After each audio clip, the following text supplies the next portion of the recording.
আল্লাহ বললেন ওয়া হামালনাহুম ফিল বাররি ওয়াল বাহার, জলে স্থলে আমি চলাচলের যানবাহনের ব্যবস্থা করেছি। আমরা স্থলে ঘোড়ার উপরে চড়ি, উটের উপরে চড়ি, গাড়ির উপরে চড়ি। এই যে গাড়ির ইঞ্জিন বানাইছি আমরা, এটার মেধা দিয়েছে কে? আবার সাগরের মধ্যে আমরা নৌযান, জলযান, বড় বড় জাহাজ দিয়ে এক মহাদেশ থেকে আরেক মহাদেশ যাই, এক দেশ থেকে মালামালগুলো আরেক দেশে পাঠাই। সাগরের ভেতরে নৌকাগুলোরে ধরে রাখলো কে?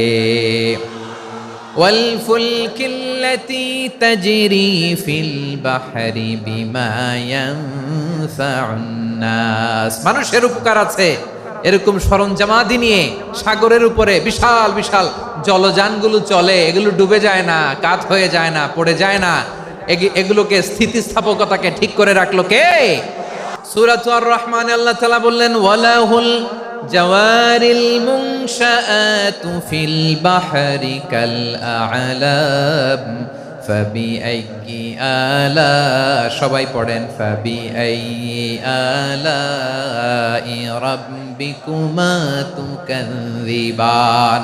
পাহাড় সম বড় বড় জাহাজগুলো মাল বোঝাই করে সাগরের মধ্যে ভেসে বেড়ায়। এগুলো দিয়ে মালামাল বহন করা যায়, মানুষরা এক দেশ থেকে আরেক দেশে যায়। এই জাহাজগুলোরে সাগরের ভেতরে ভাসায় রাখলো কে? এই আয়াতের ভেতরে আল্লাহ তাআলা সূরাত বানী ইসরাঈলের এই চমৎকার আয়াতের ভেতরে আল্লাহ তাআলা বেসিক্যালি মানব জাতির প্রতি তার 4টি স্পেশাল অনুগ্রহের কথা বলেছেন। কয়টি?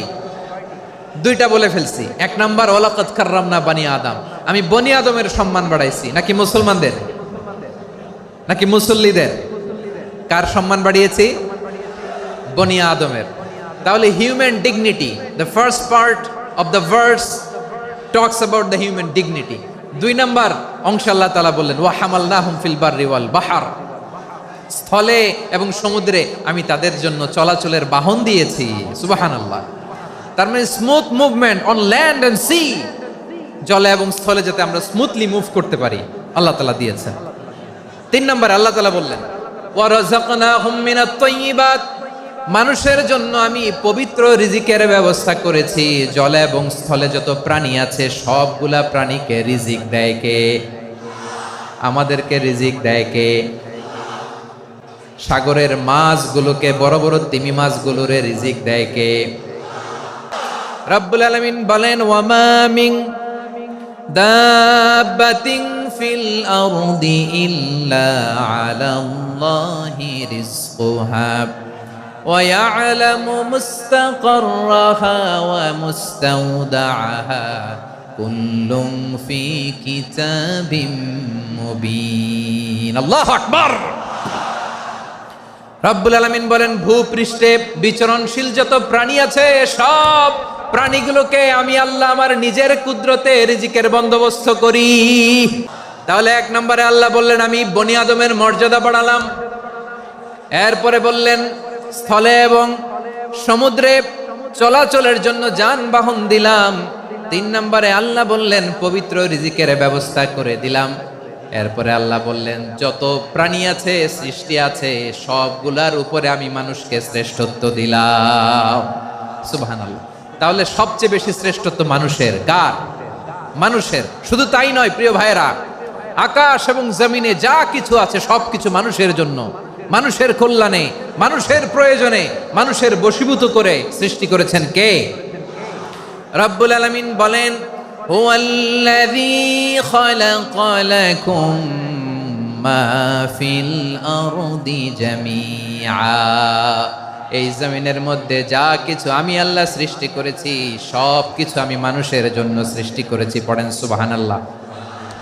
আমার প্রিয় শ্রদ্ধাশীলা মায়েরা বোনেরা, বিশ্বনবী বলেন আর দুনিয়া কুল্লুহা মাতা। আল্লাহ আল্লাহ আল্লাহ। বিশ্বনবীর কথার ওজন দেখেন, আর দুনিয়া কুল্লুহা মাতা ওয়া খায়রু মাতা'আদ দুনিয়াল মারআতুস সালিহা। বিশ্বনবী বলেন দুনিয়ায় যা দেখো সব আল্লাহর দেওয়া অ্যাসেট, মানে সম্পদ। আর এত অ্যাসেটের ভিড়ে সবচাইতে শ্রেষ্ঠ সম্পদ হচ্ছে নেককার নারী। সুবহানাল্লাহ। ভাইয়েরা বোনের সাথে খারাপ আচরণ করো না, সন্তান মায়ের সাথে খারাপ আচরণ করো না। আমাদের মায়েরা আমাদের asset, they are our priceless asset. কারণ এই মায়েদের পেটে এসেছে আল্লাহর ওলিরা।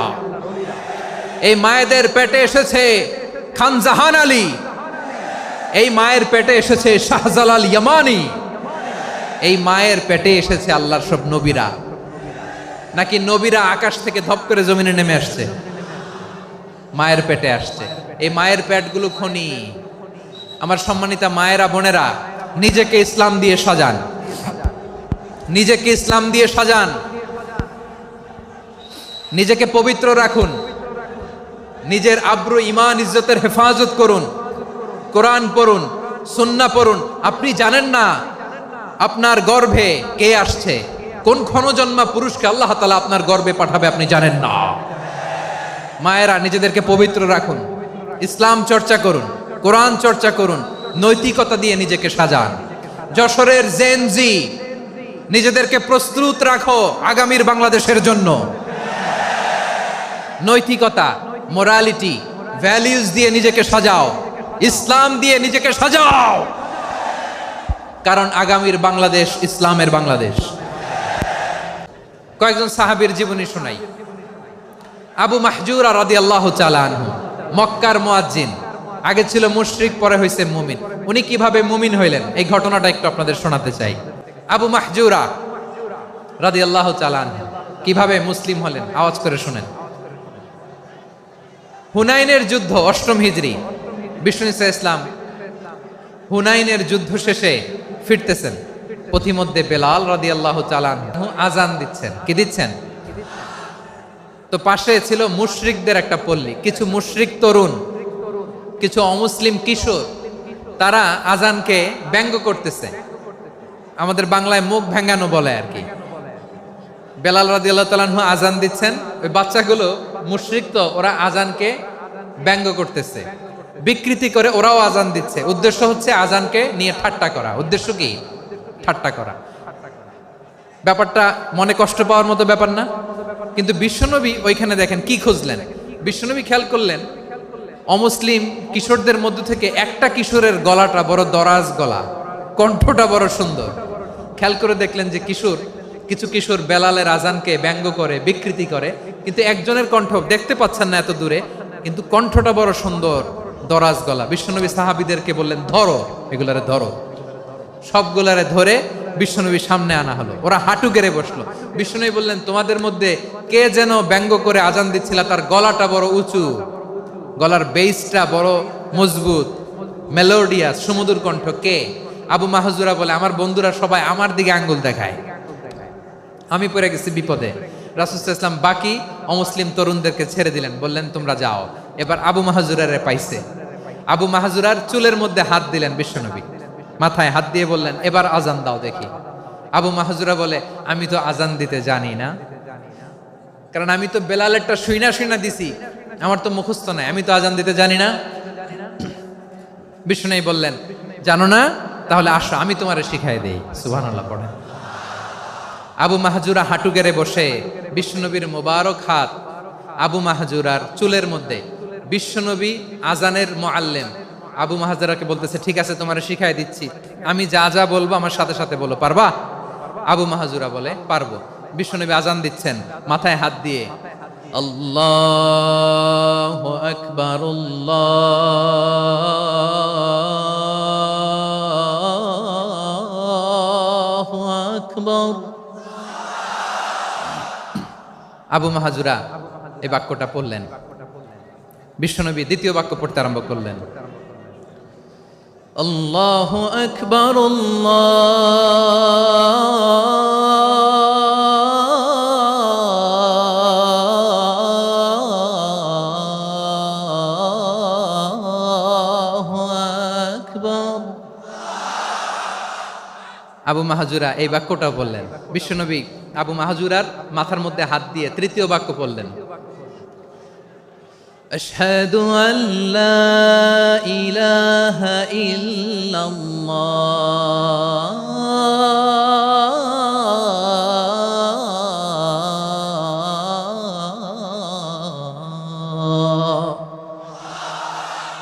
আবু মাহজুরা তৃতীয় বাক্য পড়লেন। বিশ্বনবী একটা বাক্য পরে আবু মাহজুরা পরে, বিশ্বনবী পরে আবু মাহজুরা পরে। আবু মাহজুরা কিন্তু অমুসলিম, মুশরিক। আবু মাহজুরা বলে, এক একটা বাক্য পড়ি আমার কলিজাটা গলে ঠান্ডা হয়ে যায়। এতদিন মোহাম্মদকে গালি দিতাম, এখন মোহাম্মদ আমার মাথায় যখন হাত রাখছে আমার সারা শরীর ঠান্ডা হয়ে গেছে। বিশ্বনবী আজান শিখাচ্ছেন, একটা একটা বাক্য পড়ে, আবু মাহজুরাও পড়ে, বিশ্বনবী পড়ে, আবু মাহজুরাও পড়ে। পুরো বাক্যগুলো যখন শেষ, আজান শেষ, আবু মাহজুরাও যখন পুরো আজান পড়লেন, আবু মাহজুরা বললেন, এতদিন মোহাম্মদের চেহারা দেখলে আমার ঘৃণা লাগতো, আজ থেকে মোহাম্মদের চেহারার চেয়ে প্রিয় চেহারা আমার কাছে নাই।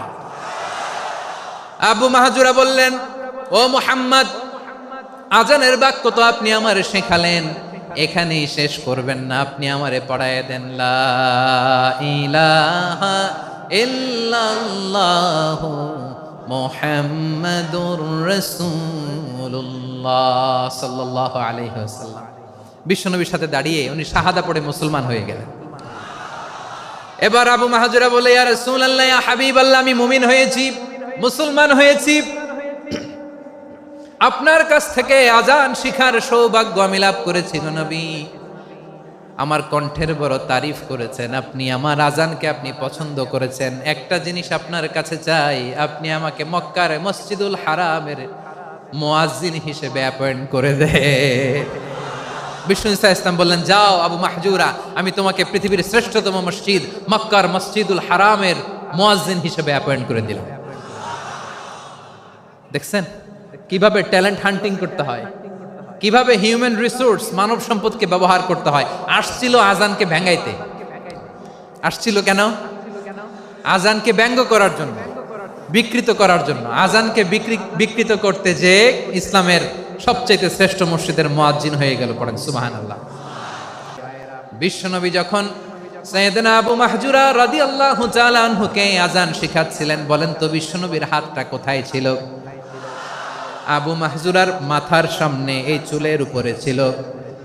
আবু মাহজুরা ওই স্মৃতিটাকে ধারণ করবার জন্য, ওই স্মৃতিকে বহন করার জন্য বিশ্বনবীর মোবারক হাত আবু মাহজুরার কপালের চুলের যেই জায়গায় লেগেছে, মৃত্যুর আগের দিন পর্যন্ত আবু মাহজুরা মাথার ওই চুলে কোনোদিন ছুরি আর কামার লাগায় নাই,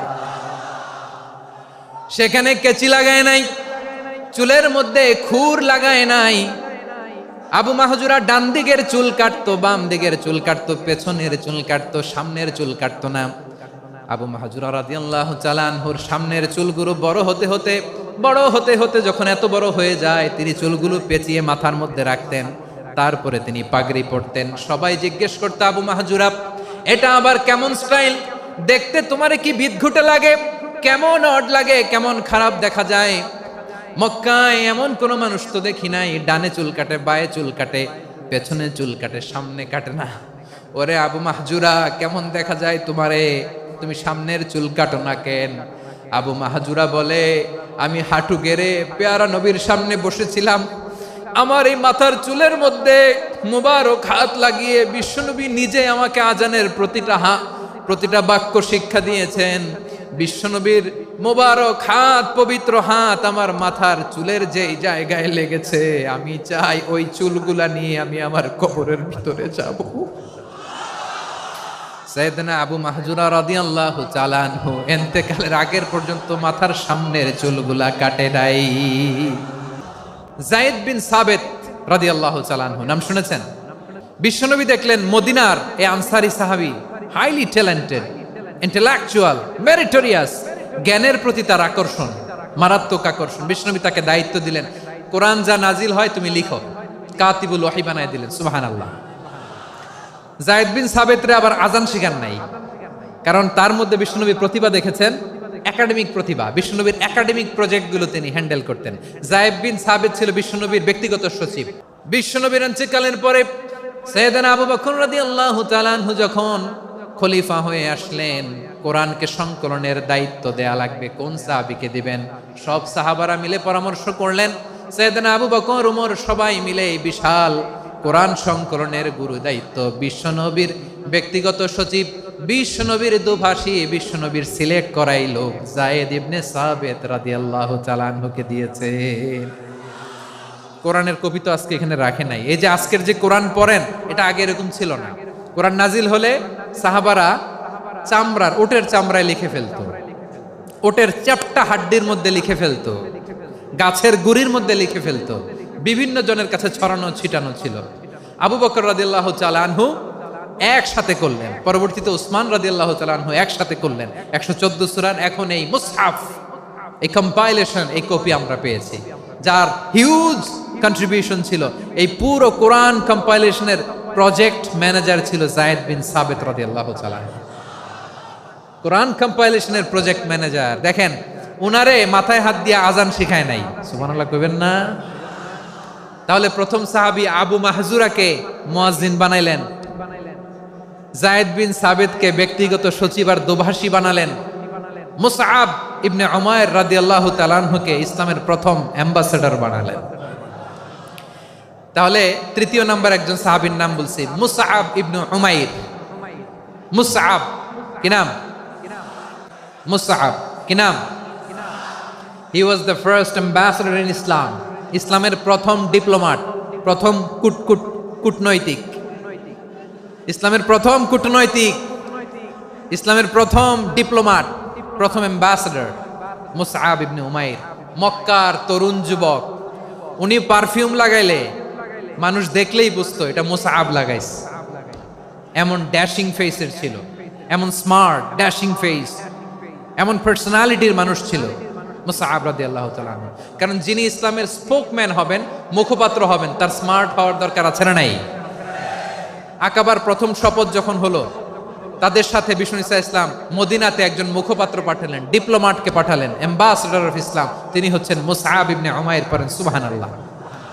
বিশ্বনবী দেখলেন সে অনেক স্মার্ট, তার ডেডিকেশন আছে, সিনসিয়ারিটি আছে, এবং মদিনায় যে আউস খাজরাজ গোত্রের নেতাদের সাথে ডিল করতে হবে, ইহুদিদের সাথে ডিল করতে হবে, ওখানে একজন পাক্কা জানু খেলোয়াড়ের দরকার আছে না নাই?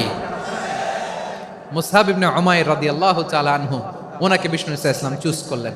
এবং বিষ্ণু ঈসা ইসলামের এই চুজিংটা, এই সিলেকশনটা এত সুন্দর ছিল, তিনি মদিনাতে যে বিশ্বনবী আসার আগেই মদিনার জমিনকে তিনি উর্বর করে ফেলছেন। প্রতিটা ঘরে ঘরে কালিমার দাওয়াত তিনি পৌঁছায় দিচ্ছেন।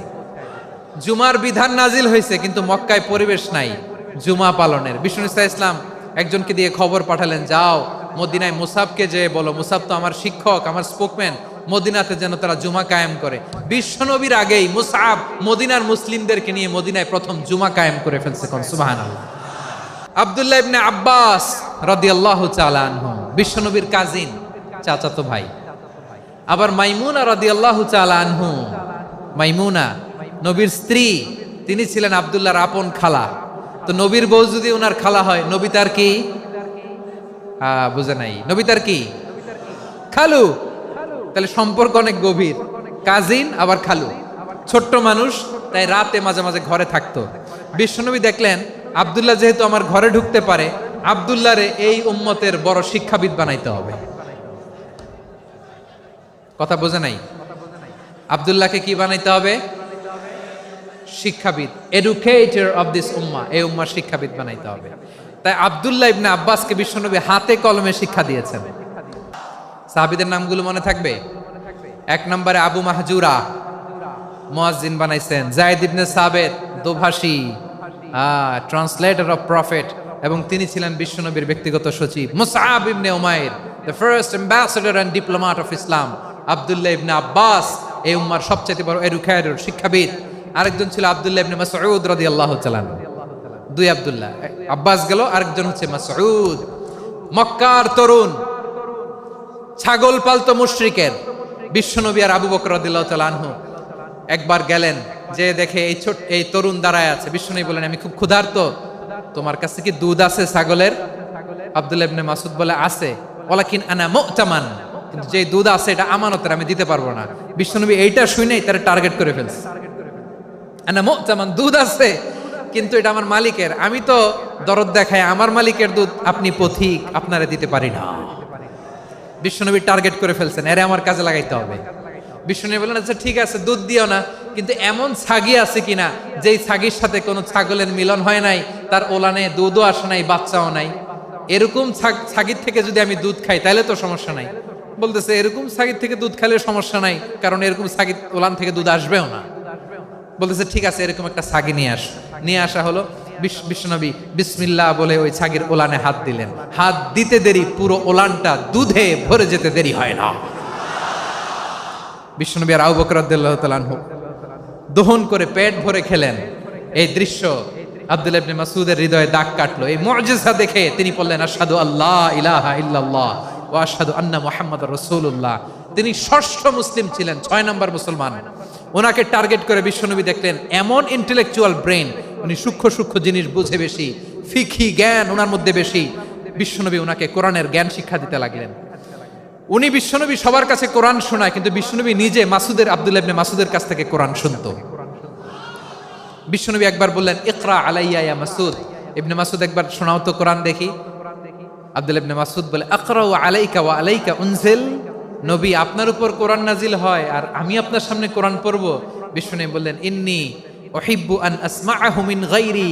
আমি নিজে পড়তে যেমনি ভালোবাসি, অন্যে পড়ুক আমি শুনবো, এটাও আমি ভালোবাসি। এখন আমার পর্দার আড়ালে আমার মায়েরা বলবে, এতগুলো পুরুষ সাহাবীর কথা বললো, নারী সাহাবীরা কি কিছু করে নাই? রুফাইদা আল আসলামিয়া রাদিয়াল্লাহু তাআলা আনহা, ওনার বাবার নাম সাআদ আল আসলামি। বিশ্বনবী কি খেয়াল করলেন দেখেন, সাআদ ছিল মদিনার বড় ডাক্তার। এই নারী সাহাবী রুফাইদা বাবার কাছ থেকে চিকিৎসা বিদ্যা শিখেছেন। যখন শিখছে, বিশ্বনবী দেখলেন আমার তো প্রতি সপ্তাহে সপ্তাহে যুদ্ধে আহত সাহাবীদের সেবা দিবে কে? বিশ্বনবী রুফাইদাকে বললেন, রুফাইদা তুমি মসজিদে নববীর পাশে একটা মেডিকেল ক্যাম্প করো। এই যে সাকিনা আদ্দিন মেডিকেলের আমার ছাত্রী বন্ধুরা, শুনে রাখো, তোমাদের আইকন হচ্ছে এই রুফাইদা আল আসলামিয়া। বিশ্বনবীর ডিরেকশন অনুযায়ী তিনি মসজিদে নববীর পাশে একটা মেডিকেল ক্যাম্প করলেন এবং আহত সাহাবাদের চিকিৎসা উনি ওনার টিম নিয়ে দিতেন। বিশ্বনবীর পরামর্শে উনি আনসারি এবং মুহাজির মহিলা সাহাবীদেরকে নিয়ে একটা স্পেশাল মেডিকেল টিম গঠন করলেন। খায়বার যুদ্ধে 7ম হিজরিতে যখন বিশ্বনবী যায়, উনি ওনার টিম নিয়ে আসলেন। বললেন, ইয়া রাসূলুল্লাহ, আমরা তো তলোয়ার চালাতে পারি না, আমরা তো তীর মারতে পারি না, আপনি যদি অনুমতি দেন খায়বার অভিযানে আমি আমার টিম নিয়ে মেডিকেল টিমের সেবাটা সার্ভিসটা দিতে চাই। পড়েন সুবহানাল্লাহ। বিশ্বনবী অনুমতি দিলেন। যোদ্ধা সাহাবীদের সাথে রুফাইদা আল আসলামিয়া উনিও মেডিকেল টিম নিয়ে অগ্রসর হলেন। খায়বারের প্রতিটা আহত ইনজুর্ড সাহাবী যারা ইনজুরি শিকার হয়েছেন, সবাই রুফাইদা আল আসলামিয়ার এই মেডিকেল ক্যাম্প থেকে চিকিৎসা সহায়তা পেয়েছেন। সুবহানাল্লাহ পড়েন। বিশ্বনবী যেভাবে হিউম্যান রিসোর্সকে ম্যানেজ করেছেন, যার যেখানে প্রতিভা কাজে লাগিয়েছেন, আমরাও যদি করি আমাদের বাংলাদেশের চিত্র আমরা পাল্টে যেতে পারবো। আমরা শুরুতে শুনেছি মানুষের আছে অসীম সম্ভাবনা, প্রতিটা মানুষ অনন্য, যত্ন নিলে, যথাযথ পরিচর্যা করলে মানুষ বিশ্ব জয় করতে পারে, ঠিক কিনা? আমাদের হাফেজে কোরআনের সামনে দাঁড়াতে পারে এমন কোন হাফেজে কোরআন আল্লাহর জমিনে জন্ম হয় নাই।